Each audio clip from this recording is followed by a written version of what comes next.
I'm Mario Luna, and I love to celebrate. As a professional DJ and performer, I'm just getting started. Ever since I was a kid, I loved being where the party was at and making sure everyone was having a good time. After a career hosting the most amazing events, from backyard barbecues to citywide celebrations, I realized Arkansans live in a beautiful place, and each and every one of us, from every walk of life, has a reason to celebrate. And I want to see them all. Let's go! Join me as I search for the heart of the state and the life of the party.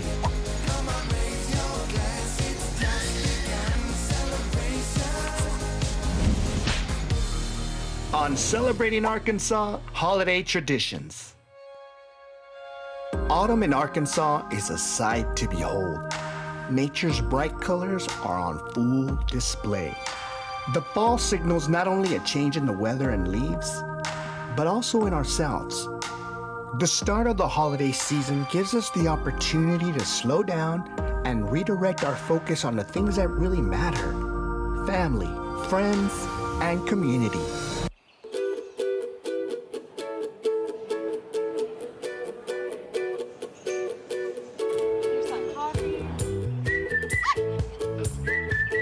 Something between the smell of pumpkin spice and bonfires always leaves me feeling nostalgic. As autumn days grow shorter, I think we all feel the tug to go back to our beginnings. Homecoming might mean different things for different folks. Maybe it's a family recipe, like my friend Leticia's fried grasshoppers. One of the biggest homecoming celebrations comes all the way from India, and over 1 billion people partake worldwide every year. And as always, Arkansans love being invited. I wanted to see what Diwali was all about, so I hit the road to find out more.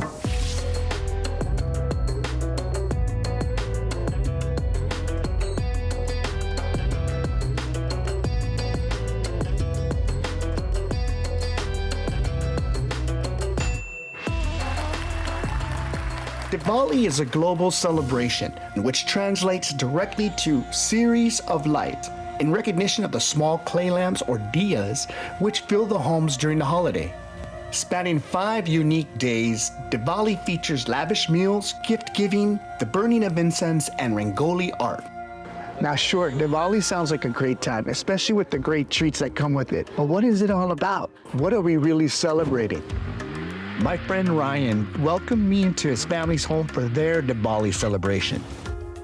Diwali is a really interesting holiday. People from around the world, and especially in India, who are Hindu, Sikh, Jain, and many other religions, come together to celebrate the triumph of good over evil. The celebrations do vary based on religion and households.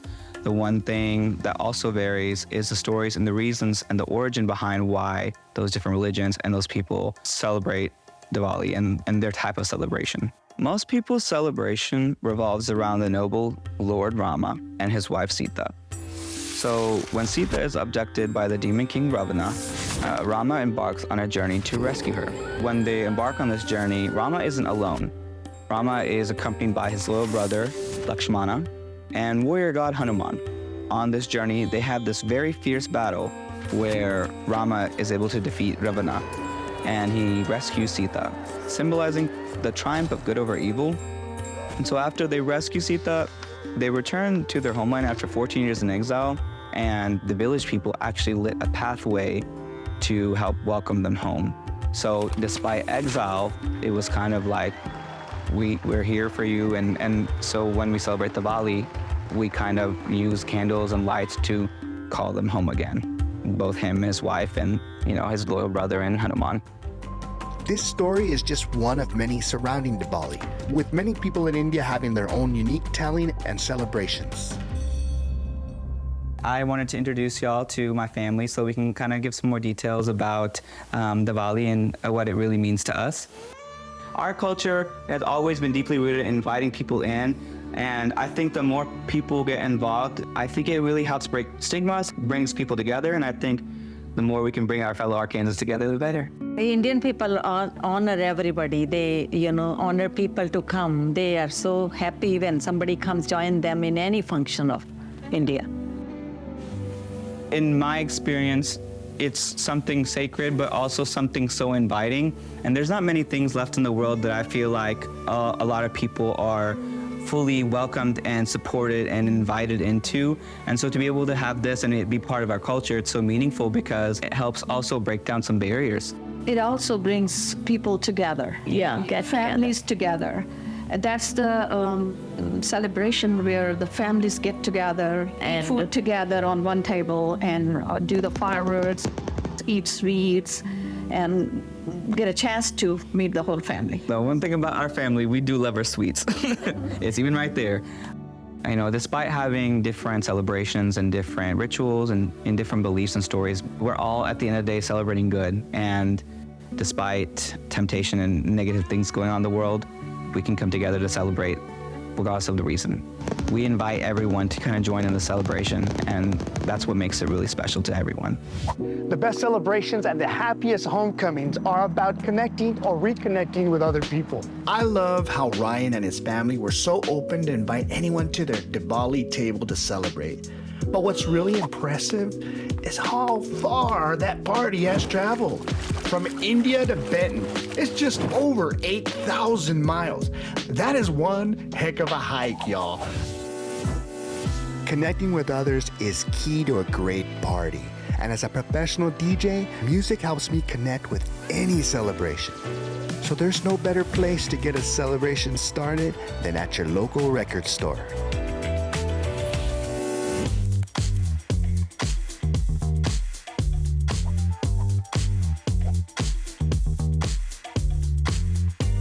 Record stores seem to bring me back to something real. I mean, who doesn't love a record store? From the sound of music, the weight of a record, the personality of the staff. Celebrations are the same. It's one thing to know about the tradition or celebration, but it's something completely different experiencing it yourself. My conversation with Ryan got me thinking about my own cultural roots and where that journey of those celebrations have got me here in Arkansas. Dia de los Muertos is one of the oldest and most widely celebrated holidays in Mexico. From colorful displays of La Catrina, candlelit altars, and delicious foods. Yum. Communities in Mexico have been coming together to celebrate their heritage and remember their ancestors for over 3,000 years. You might think Dia de los Muertos is just Halloween from south of the border, but it's so much more. Every year, families across Mexico line small altars in their homes with photos of loved ones who have passed on. They set aside lavish foods or ofrendas for visiting spirits and use brightly colored marigolds to help guide their loved ones home. The holiday might be called Day of the Dead, but as anyone who has ever been to one of these celebrations can tell you, it is one of the liveliest parties around.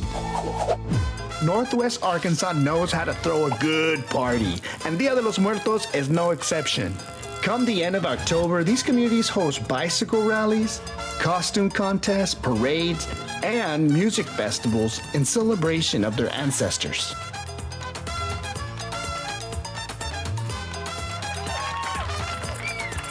Look, I'll be the first to admit, I love a big celebration. Who doesn't? But I was curious to see how smaller towns celebrated the holiday. So I headed to Dardanelle to find out exactly what this celebration's all about. There, the local library was hosting an art contest where young local artists were showing off their unique and beautiful depictions of the holiday.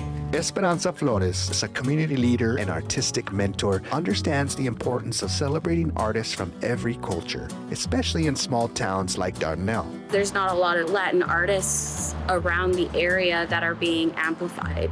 And I think that's one thing that I, as an artist, would love to see more Hispanic art and artists come together. Seeing students from all walks of life engaged in my culture, it was a proud moment and it was incredible. Wherever they came from, they leave something with those pieces of the flower to guide the way back and forth. That way they don't get lost and stay in this world.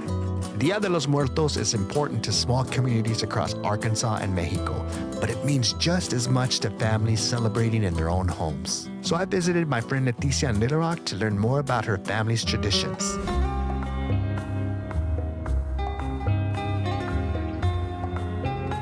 We invited them to eat from the table, and we're going to be here hanging out with them. We're praying for my father, that I know he's still looking at me, and he made me the person I am, and my nephew and my brother-in-law. The food is ready, and the table is set for them. My father was a farm worker here in the United States. He came in the 60s as a bracero. The braceros, like Leticia's father, were Mexican cowboys and farmers permitted to work in the United States during and after World War II. So he worked on the fields in California, in Oregon, and Nevada. Leticia told me she's the 9th child from a large family. Usually I was the rebel. You were the rebel? Yeah, I was the rebel. No matter how hard life got, when November arrived, Leticia always celebrated Dia de los Muertos, making sure her kids held on to their cultural roots. I love the fact that you continue the tradition, not only sharing with your children, but you've shared with Little Rock. So the first time we celebrated the Day of the Dead was on Central High Historic Site. It was only one day, but for me it was the most amazing thing because I wanted to show the people in the community that it was not just masks and costumes, it was more deeper than that. When you have the food fresh and the bread, and you have the rosary, I think that's where the heart is. In Mexico, there's different places that have different recipes, right? Yes, but in Puebla we use chocolate, banana, sweet fruits. You have this tradition. What got you started with this here in Little Rock? So I started with the dance group, and they were my main dancers for many years. Both older children were in dance class? Yes, my 3 kids. We started with my family and then my nieces and nephews, and now everybody knows us. All around town, kids come and learn. It's a mix of tradition and generations, but I just keep the old one because that's what touched my heart and my home. Leticia's story is a perfect example of the power of celebration in order to keep a family together, working 3 jobs, raising 2 kids, while all living in their car. Leticia started teaching traditional Mexican dance in order to make ends meet. But more than that, by keeping her traditions of dance and Dia de los Muertos alive, Leticia was able to bring a little bit of home here to Arkansas. Tú eres la luz de tu familia. You are the light of your family. And to bring in the tradition, to bring in the passion, to bring in the meaning of things is vital to not only your family, but for people to understand. It's not just the typical thing that people would think what our culture is. So thank you so much for everyone as well. You have a wonderful gift. Thank you. Leticia truly is an incredible person, opening up her home to us, feeding us, and then thanking us the whole entire time. She literally made us feel like family. She was so happy and joyful to share her celebration with us and thankful that we were there joining her.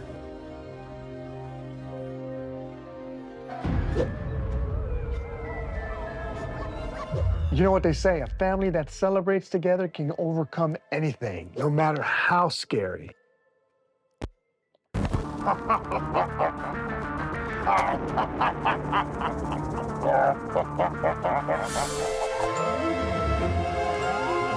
In Monmouth, Jared Young puts his best face forward when it comes to Halloween costumes. Walking the line between ingenious and insane, the Youngs are setting the bar for Halloween in Arkansas.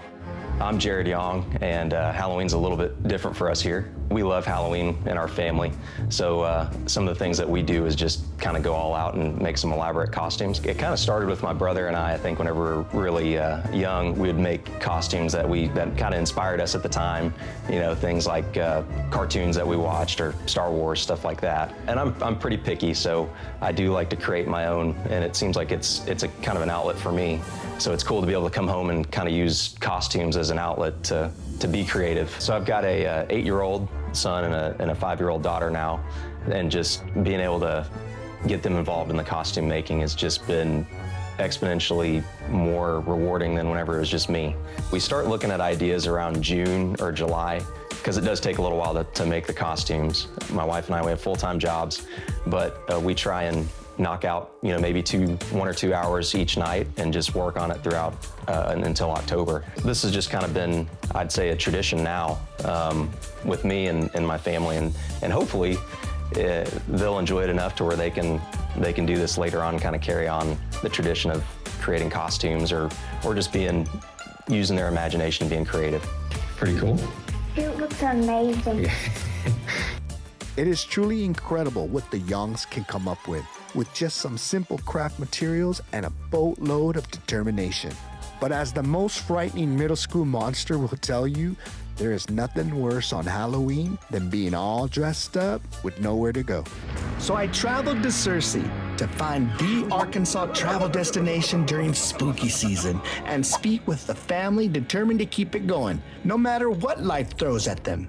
My name's Roger Holt, and I love Halloween. Anything that's got to do with Halloween or the haunting, that's me. I try to hit all the haunted houses from surrounding areas, and I just thought one day I want to try to do one myself. The Holt's House of Screams takes crafting and DIY to a whole new level. Every room has its own handcrafted, uniquely terrifying theme, complete with practical effects, lighting, fog machines, and even some animatronics.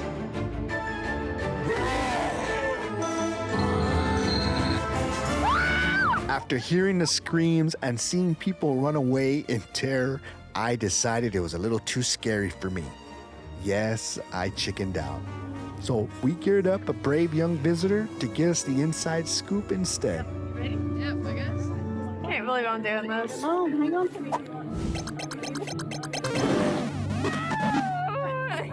This way! No, I've seen this. Stop! My eyes are already watering. Let me go first. I hate clowns. Oh my goodness, I don't know. She said her eyes were still watering. That was scary. Look, the way to say hi. Y'all enjoy it? With all those frights in their own front yard, the Holts thought they had seen everything until a real-life health scare brought their handmade haunted house to a grinding halt. When we found out that he was internally bleeding in his back, we were, pretty scared. And then the doctor came in and told us that he had cancer. I mean, there was no other way around it. It was close to Halloween. We were involved in building this haunted house. We got the news, and then I was like, what do we do now? But despite everything, Roger and Ashley were determined to keep the tradition alive. It didn't stop me. I was like, I'm not gonna worry about it. We're gonna keep on trucking, and I mean, you can't let things bother you like that. You just gotta keep going. And I think this haunted house really helped him because he loves it, enjoys it so much. Like, it was just a kind of like going to the beach to take away your problems. It was just like his getaway, like, oh, I can concentrate on building this haunted house and I don't have to worry about a doctor this week, just that sort of thing. But once we did it and we got through the haunted house, we found out a week before Christmas that it wasn't cancer. So that was the best Christmas gift ever. We finally went through all the cancer doctors and got the bone biopsy done, and they came out and it wasn't cancer. Fear might seem like an odd thing to celebrate, but for the Holts, it's as familiar as an old friend. This is something we plan on doing every year. Unless something makes us quit where we can't do it, we're going to continue on bigger and better every year.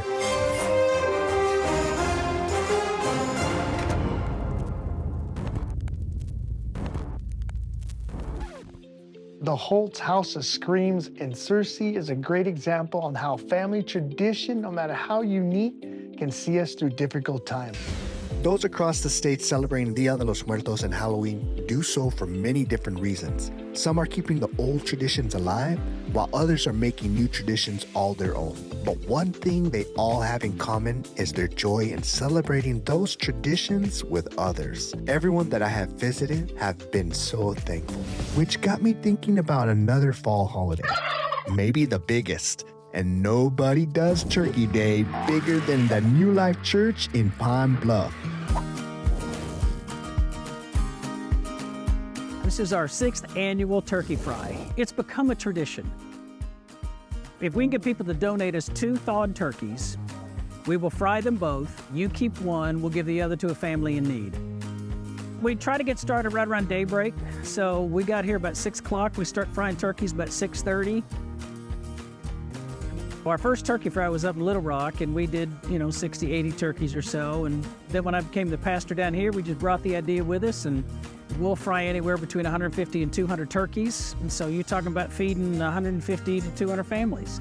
And so every year we keep getting, more and more. So, 150 to 200 turkeys, that's a lot of frying, dude. That's one of the things we try to do here is when we say bring us 2 thawed turkeys is you're donating, you're giving, you're coming out here, you're frying birds. So that's one thing. The other thing is we want to feed people in this community. And it's a great community. And there's a lot of purpose here. There's a legacy here, but there's a lot of need here. And so we get a chance to help people out, have a lot of fun. And like to see, we get people stepping up and they need turkeys, and we get an opportunity to help a family have a good Thanksgiving. So it's Thanksserving, not just Thanksgiving. Plus, fried turkeys are so good. Fried just keeps it on the grease and the juice. It's so good. All right, hot bird, hot bird. He's loving it. He's loving it. Why haven't had to take him off? Oh, that is a beautiful. Isn't that a beautiful bird? Don't give him the piece. Oh, it is though. It really is. We're trying to change the paradigm. It's an attitude of gratitude. It's to be thankful. Well, that's kind of the whole purpose of Thanksgiving is we need to be thankful for what we have and who we are and the opportunities we've been given. And we do a lot of events to get people in this environment where they start giving, they start serving, they start helping, and they begin to see that there's a bigger reward out there than what you can see. And the more you do that, the better it gets and the more it starts to multiply. Seeing all those birds being cooked for the Pine Bluff community inspired me to give frying my own turkey a try. Now let's be real. We've all heard the horror stories and have seen the viral videos of flaming turkey fires. So I thought it best to reach out to my buddies at the Conway Fire Department to learn the proper way to fry a turkey. Hello everyone, I have the honor of being with the Conway Fire Department. We're gonna help you be thankful during Thanksgiving. One thing about Thanksgiving, it's not just the football and the family time, but you know what they look forward to? The tasty bird. When it comes to a tastier bird, everybody wants to go deep fry. Hold on, Mario. It ain't that simple. It's important to remember a few safety rules before the gobbler hits the grease. Most importantly, make sure your turkey is completely thawed and patted down before it goes in the fryer. That extra water content can evaporate instantly when it hits the grease, causing the fryer to overflow and catch on fire. Be sure to wear thick gloves and an apron when deep fried, and goggles to protect your eyes in case of an accident. All right. And keep the proper tools nearby, such as thermometers to monitor the temperature of the bird and the grease, as well as the fire extinguisher. Just in case. Fill the fryer to its maximum line with a high heat oil. Keep that fryer flame low and heat the oil at 350 degrees. Next, turn the flame to the fryer off and gently lower the turkey to the fryer. If the flame is open when the turkey is lowered into the fryer, there is a chance that the oil might overflow or spill onto the open flame, causing a fire. Once the bird is securely in the fryer, restart the flame and monitor the cooking thermometer, ensuring the oil doesn't get hotter than 350. Set your cooking timer. We recommend 3.5 minutes per pound of gobbler. When time is up, turn the flame off once more, lift the turkey from the grease, and let it drain. Yeah. Use a probe thermometer to make sure that the bird has come up to temperature. Look for 180 degrees in the thigh and 170 degrees at the breast.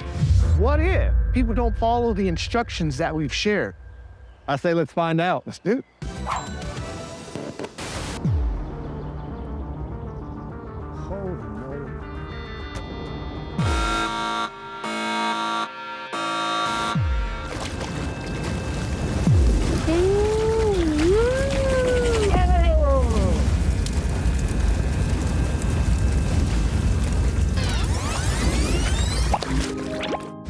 Okay, well, folks, there you have it. That's what will happen if you don't follow these amazing instructions these fellas have shared with you all.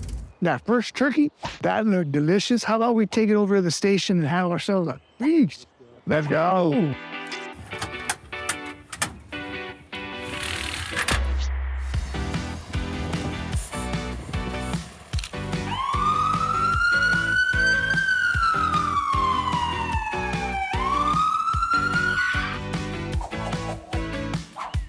You guys are just in time. The game's about to start. Let's go. We're family here. This station is our home away from home. So if you're on duty on Thanksgiving, at least you're with your fire service family. All right, it's time for our annual turkey bowl, 5-on-5. Mario, you're with us. Winner gets served first. Let's go. Like any family during the holidays, we like to have fun, and it can get a little competitive.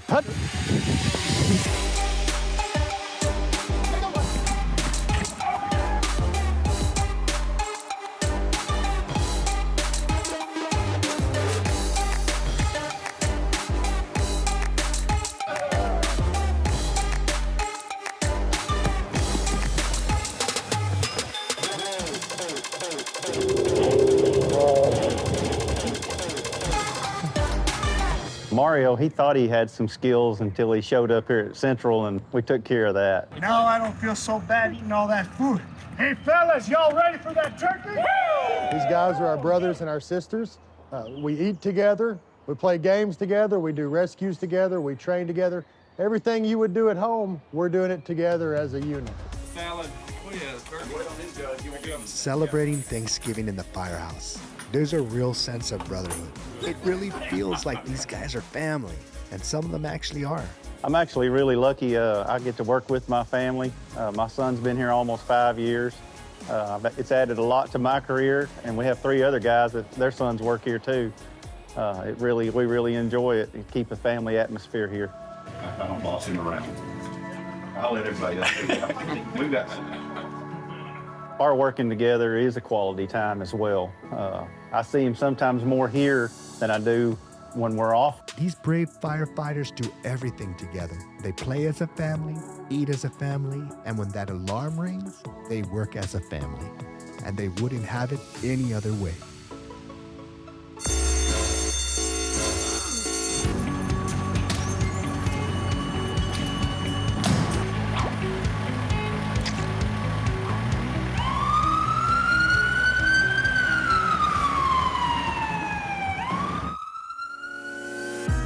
Stories like Leticia's or the Holt's and Circe highlight the power of celebration to bring families together back home. But after visiting New Life Turkey Fry in Pine Bluff and playing a fantastic football game with the Conway Fire Department, I was reminded that for a lot of celebrations, going home might not be possible and your family might be out of reach.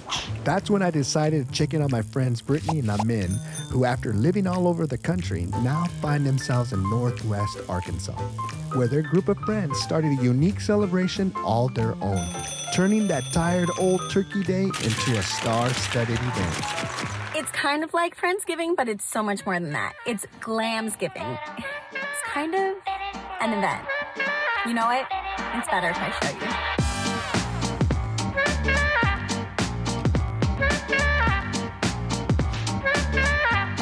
It's just a time where we like to get together, and it's a potluck. We all just bring food, and it's just time to celebrate friendships that we've made over the years.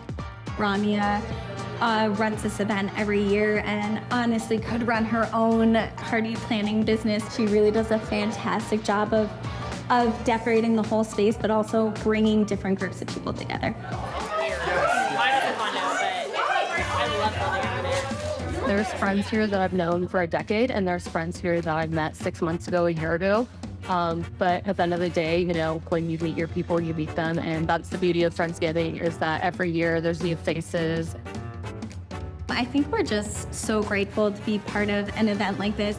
We moved here, and I kid you not, we didn't know a soul. We've lived in Buffalo, Toronto, Detroit, Long Island, all in the Northeast, and didn't know anything about Arkansas, anything about the South. Everybody does so much over Thanksgiving with their families, but their friend space, especially in Northwest Arkansas with locals and transplants, Your friends are your family. It's always hard to go back home to see family. So having this friend group that really brought us in, we're very lucky to have.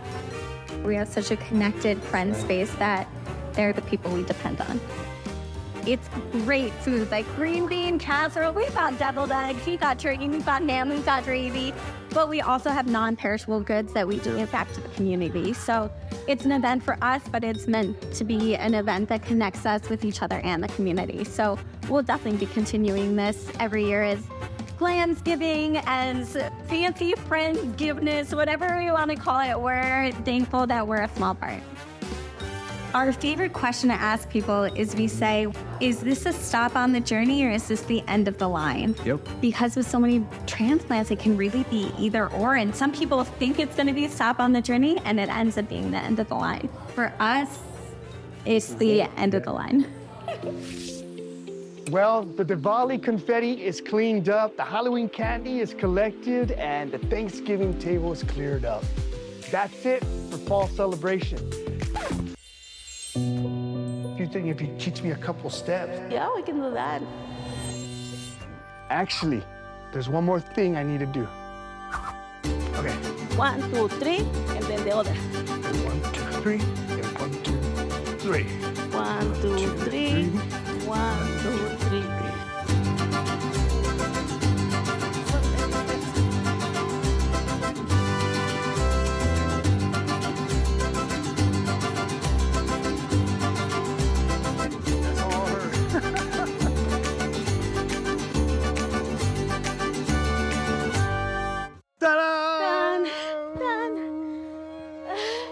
Leticia! Thank you. Bravo! We all have a reason to celebrate, and some celebrations are meant for coming home. Maybe it's a celebration, or maybe it's a tradition that you're working hard to never forget. Your celebration might be big, like scary big, or it might be as simple as a game of football or a backyard barbecue. I guess all I'm saying is if you find your home, your family, no matter what they look like, take a minute. Eat a tortilla or a piece of candy and give thanks. Because if you're lucky enough to find your place in this world, that's something worth celebrating. Come on, Mario, let's eat. I'm hungry. You guys hungry? Yeah, I'm hungry.